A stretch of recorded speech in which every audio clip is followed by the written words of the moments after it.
नमस्कार मित्रांनो, बागेमध्ये हे देशी गुलाबाची रोपाला खूप सुंदर फुलं आली होती आणि फुलं पाहत असताना माझे एक सहज लक्ष गेलं. तुम्ही बघू शकताय की यावरती एक मधमाशी मला दिसली आहे. बघा, तुम्ही पाहताय मधमाशी बसलेली आहे आणि या देशी गुलाबावरती एवढा सुगंध येतोय ना, या फुलांचा खूप छान असा सुगंध येतोय. आणि तुम्ही पाहू शकता मधमाशी ती तिचं काम करायला सकाळी सकाळी इथं आलेली आहे. बघा, तर या रोपाला फुलं येण्यासाठी मी काय केलं होतं आणि त्याची कशी केअर केली होती.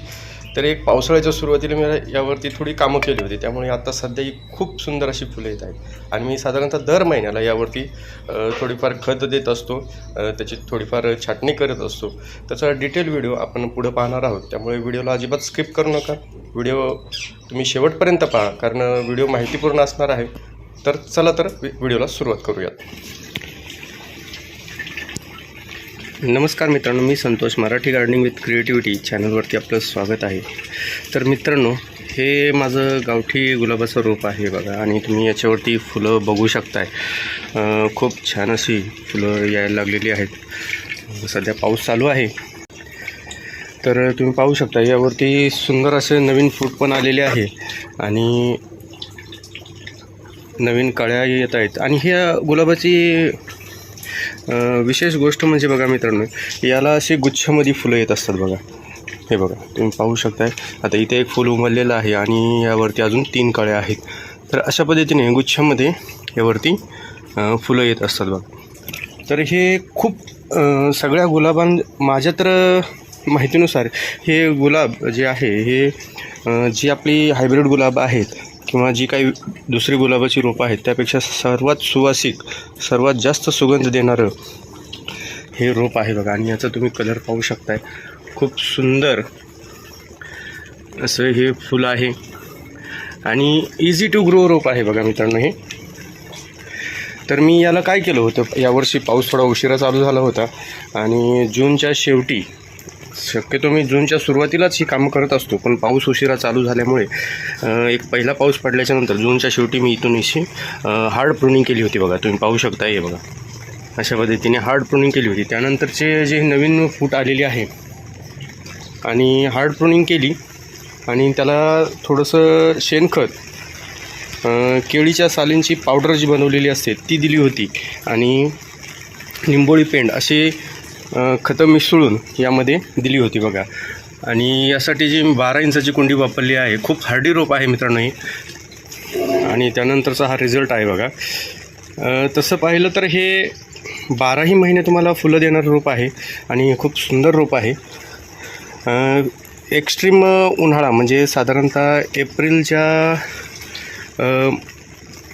अर्ध्या एप्रिलपासून ते जूनच्या सुरुवातीपर्यंत साधारणतः 1-1.5-2 महिने फक्त हे फुलं देत नाही. जर याची व्यवस्थित जर काळजी केली, व्यवस्थित याला वेळोवेळी खतं जर दिली, तर हे रोप 12ही महिने फ्लावरिंग करणारं रोप आहे.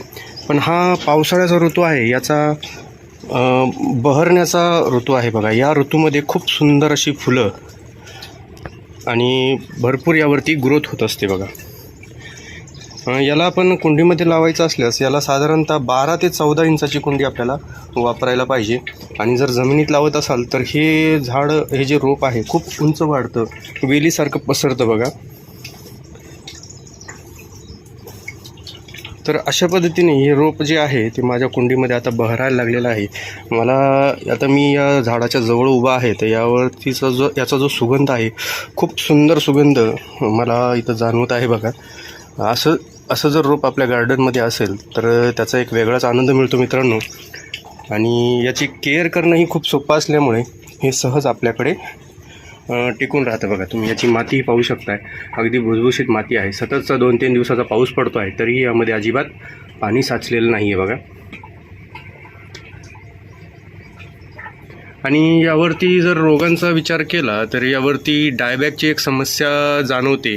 पण त्याची वेळोवेळी केअर केली किंवा ती डायबॅक झालेली जी फांदी आहे ती कट करून त्यावरती फंजिसाईड पावडरचा जर अप्लाय केला तर तोही रोगावरती आपल्याला निदान करता येतं बघा. तसंच मित्रांनो, यावरती मावा जो आहे, जो रस शोषक किडे जे असतात त्याचाही अटॅक होतो, पण वेळोवेळी जर आपण यावरती नीम ऑइलचा स्प्रे केला तर त्याचाही निदान आपल्याला करता येतं बघा. अशा पद्धतीने हे सुंदर रोप आहे आणि गार्डनमध्ये लावण्यासाठी योग्य रोप आहे. जर तुमच्याकडे ग्राउंडला जागा असेल तर जमिनीत लावा, आणि जर ग्राउंडला जागा नसेल तर अशी 12 इंचाची किंवा 14 इंचाची कुंडी असेल तर त्यामध्ये हे रोप लावता येतं बघा मित्रांनो. तर कसं वाटलं आहे माझं देशी गुलाबाचं, गावठी गुलाबाचं रोप मला नक्की कमेंटमध्ये कळवा. आणि व्हिडिओमधील माहिती आवडल्यास व्हिडिओला नक्की लाईक करा. चॅनलवरती जर नवीन असाल तर चॅनलला सबस्क्राईब करायला विसरू नका. तोपर्यंत धन्यवाद मित्रांनो.